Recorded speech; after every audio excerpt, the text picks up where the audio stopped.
Okay, so I woke up this morning and I realized that there's a lot going on in my head that I haven't really shared with anyone really. And I've had tons of opportunities, Oprah, interviews, to go on a platform and share hardships or just really anything that's going on in my mind. And I really don't think any of that is relevant to getting paid to tell your story. I feel like it's kind of silly. So I'm here honestly just to open myself to others and try to shed a light on if anyone out there has ever gone through hardships or whatever it is, just to put a light on it. And so that person doesn't feel alone, because I really know what that feels like.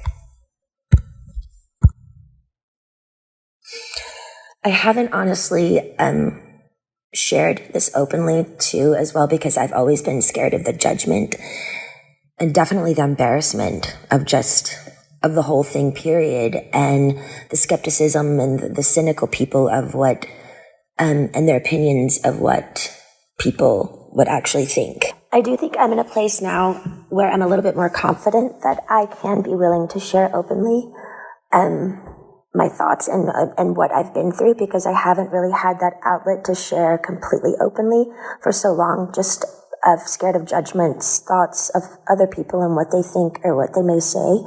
And I think it's crucial for my heart and my head to be able to speak openly about it as if anyone else would. Well, the actual conservatorship actually started, I think, 15 to 16 years ago. I was 25 when it started. I was extremely young.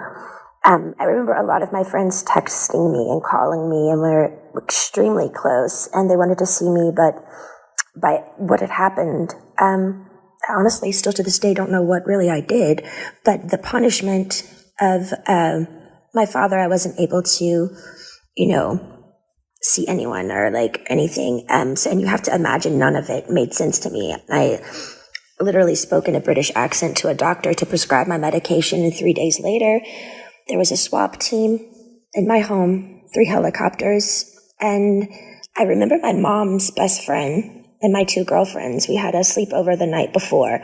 They held me down on a gurner, and again, none of it made sense. Literally, the extent of my madness was playing chess with, when it was playing chase with paparazzi, which is still to this day one of the most fun things I ever did about being famous. So I don't know what was so harmful about that. But I remember my mom was sitting on the couch and she said, "We've heard people are coming here today to talk to you. We should probably go, to a hotel or something." And I never really understood what she meant. I didn't believe her. Like, is a lawyer coming here? Who is coming here? Then 4 hours later, there were over 200 paparazzi outside my house videotaping me through a window of an ambulance holding me down on a gurner. I know now it was all premeditated. A woman introduced the idea to my dad, and my mom actually helped him follow through and made it all happen. It was all basically set up. There was no drugs in my system, no alcohol, nothing. It was pure abuse.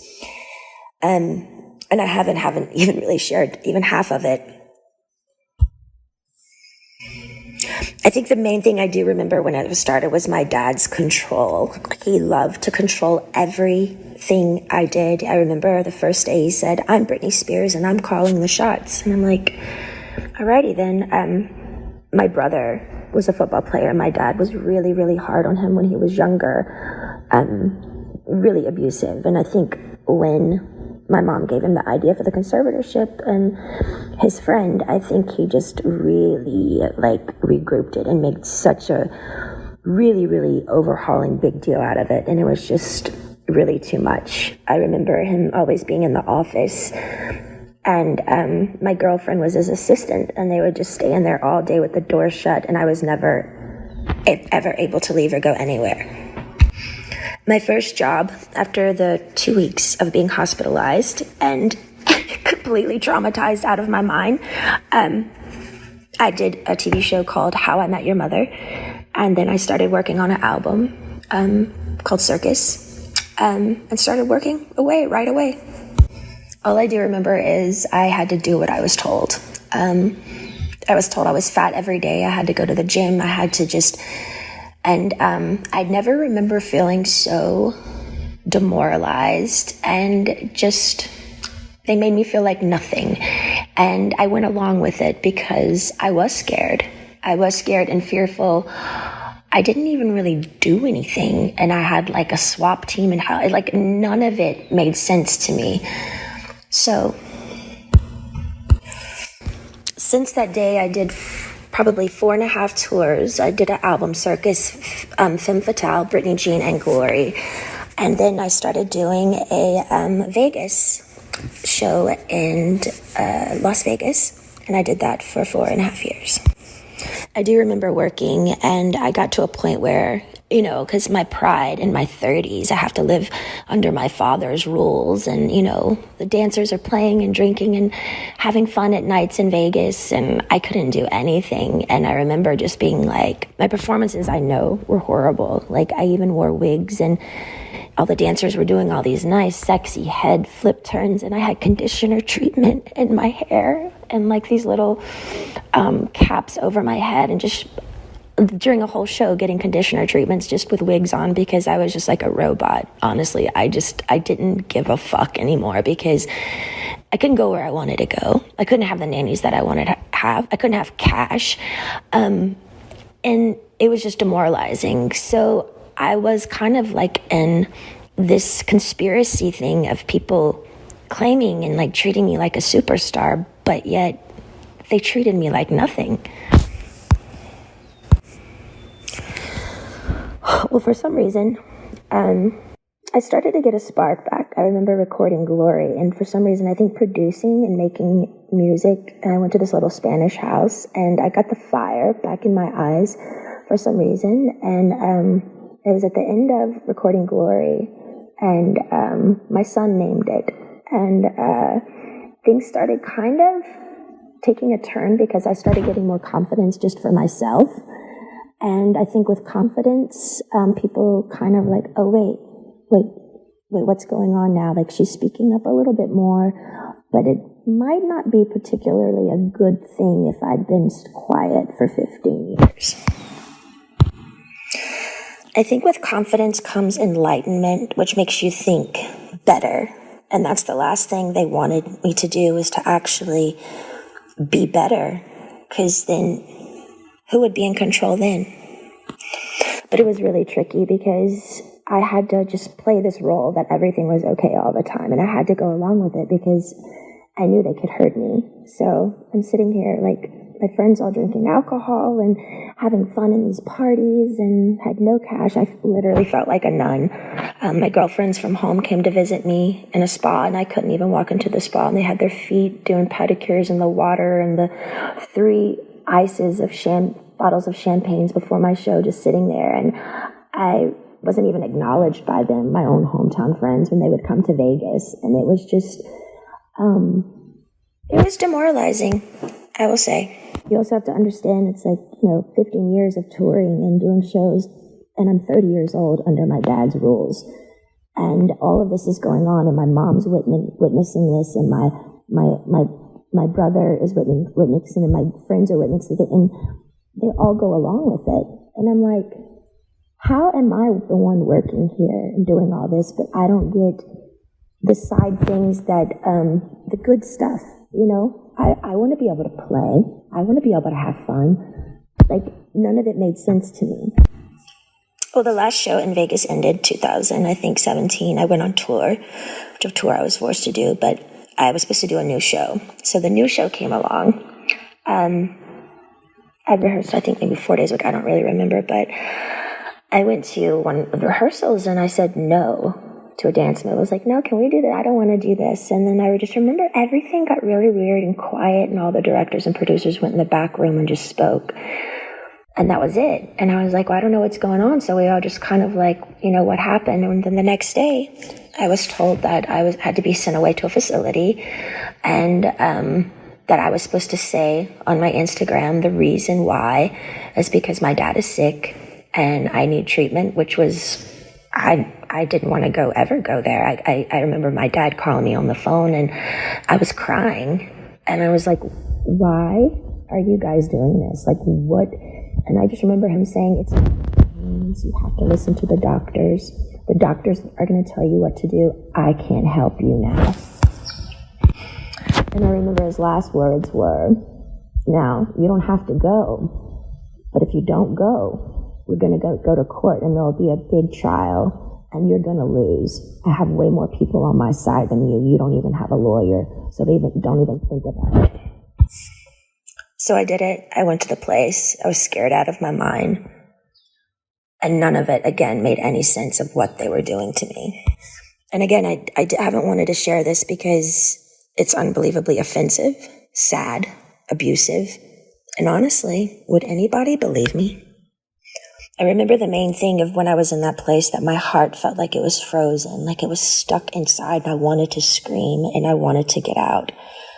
And I think by a needle and thread, it was the breathing peacefully inward that I missed the most. I felt like I was in a state of shock, almost like when an old person feels helpless and they're literally going from some sort of shock treatment and they can't relax their body because they don't have the answers of why they can't have their own keys to their car and put it in the ignition and walk outside, and their own security guards at every door saying they can't go. Sitting down, drawing 6 galls of blood every week. Weak as hell. And then calling, and my family is in Destin at my beach house. It didn't make sense.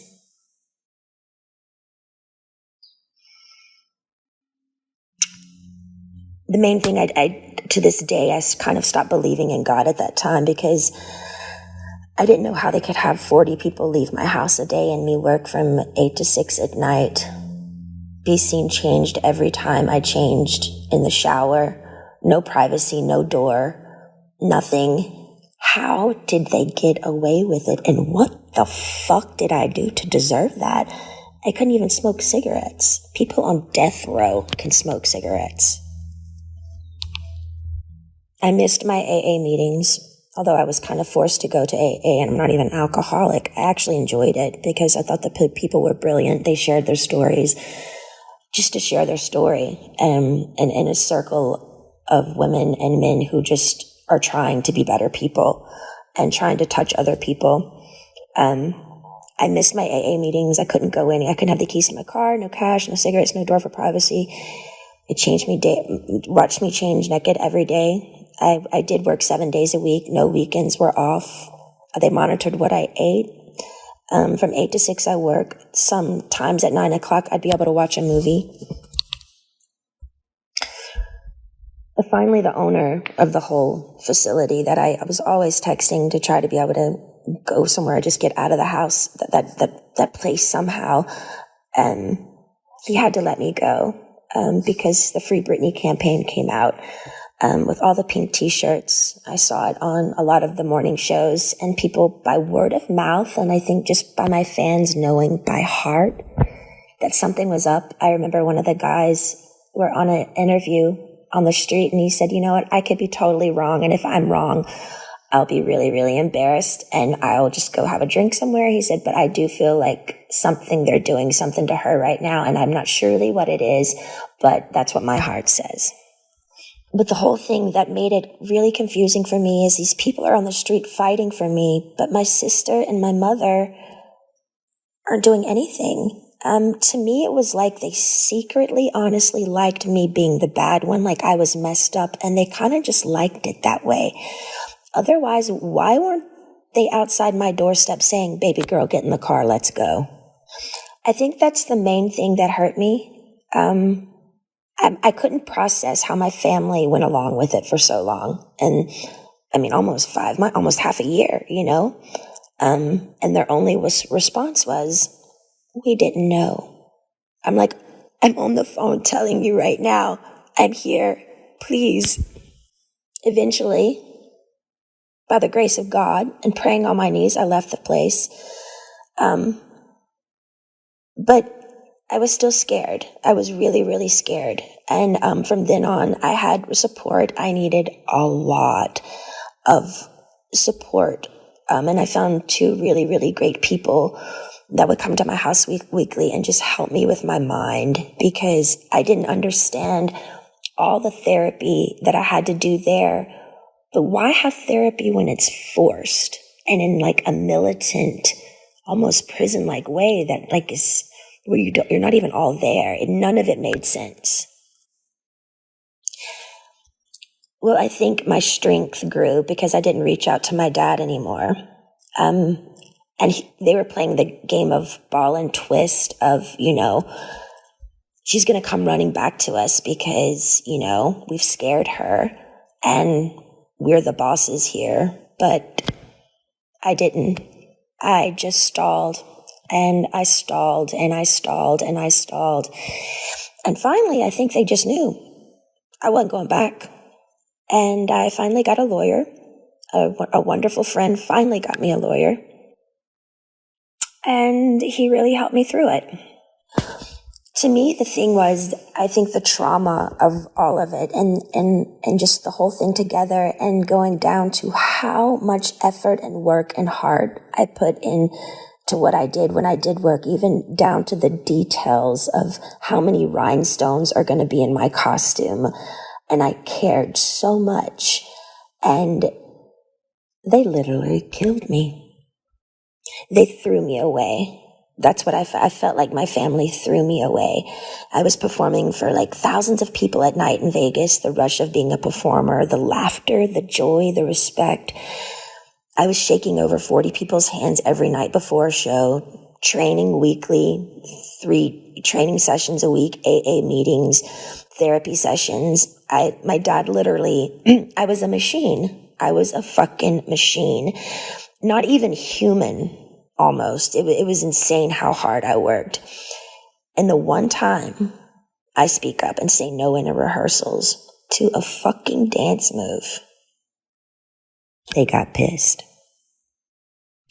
I feel like the scare tactic and how badly they treated me in the end, I think they thought I was going to come begging back to work again because they thought, I needed them. Because they put me in an ignorant, scared state of mind to make me feel like I needed them. And if you don't do what we say, we're going to show you who's boss. I didn't play their game anymore. I got on my knees every day and I prayed. I held on like a needle and thread to some sort of existence because they had made me feel like nothing for so long. I knew in the deepest, deepest part of my core, I knew I'd done nothing wrong and I didn't deserve the way I'd been treated. I do think the hardest thing for me was I wanted to use my feet and leave and run or go somewhere. I had to be placed in a chair from like 8 to 6 every day. I couldn't take it. I talked to rabbis. I've talked to grown men about it. And they're like, we don't see how you did it. Honestly, I don't either. And through that, I remember saying, I don't believe in God anymore. I honestly deserve an award for acting like I was okay every day. I thought they were trying to fucking kill me. I remember one time I was backstage and I needed my inhaler. And I opened up to my assistant because I had my phone with me, which I'm not supposed to have my phone underneath the stage. But I said to her, you know what I'm doing. I was talking to a guy and he wanted to just leave the country with me. We had it all set up to just leave. And it was a secret relationship. And I said, my biggest fear was, what would my dad do if I did do something wrong? What if I left the country? What if they found me? And what would they do? And I said, I feel like they would lock me up or something or really hurt me. And she looked at me and she said, are you kidding me, Britney? Your dad would never do that to you. And I didn't even do anything wrong, and he still did it. I'm honestly more angry at my mom because I heard when reporters would call her at the time and ask questions of what was going on, she would go innocently hide in the house and she wouldn't speak up. It was always like I don't know what to say. I just don't want to say the wrong thing. We're praying for her. I feel like she could have gotten me a lawyer in literally 2 seconds. My friend helped me get one in the end, but every time I made contact with a firm, my phone was tapped and they would take my phone away from me. And again, I get nothing out of sharing all of this. I have offers to do interviews with Oprah and so many people, lots of money, but it's insane. I don't want any of it. For me, it's beyond a sit-down, proper interview. I had no contact in that place for so long, and my heart would just want to stand up in my family's faces and scream and cry and throw a tantrum and go back in time and do exactly what I wanted to do at those times. Yeah, and might even spit in their fucking faces. Why? Because the pain my family gave me, sitting me there all day and not being able to use my feet, as they watch their grandchildren run bases to base in a family neighborhood, as if I'm dead or I don't exist, honestly makes me look up and say, how the fuck did they get away with it? How is there a God? Is there a God? Giving 8 galls of blood weekly, not being able to stand up. I was so weak. And my family's at my beach house. I was scared, broken. I'm sharing this because I want people to know I'm only human. I do feel victimized after these experiences. And how can I mend this if I don't talk about it? I have an amazing song right now with one of the most brilliant men of our time, and I'm so grateful. But if you're a weird introvert oddball like me, who feels alone a lot of the time, and you needed to hear a story like this today so you don't feel alone, know this, my life has been far from easy, and you're not alone.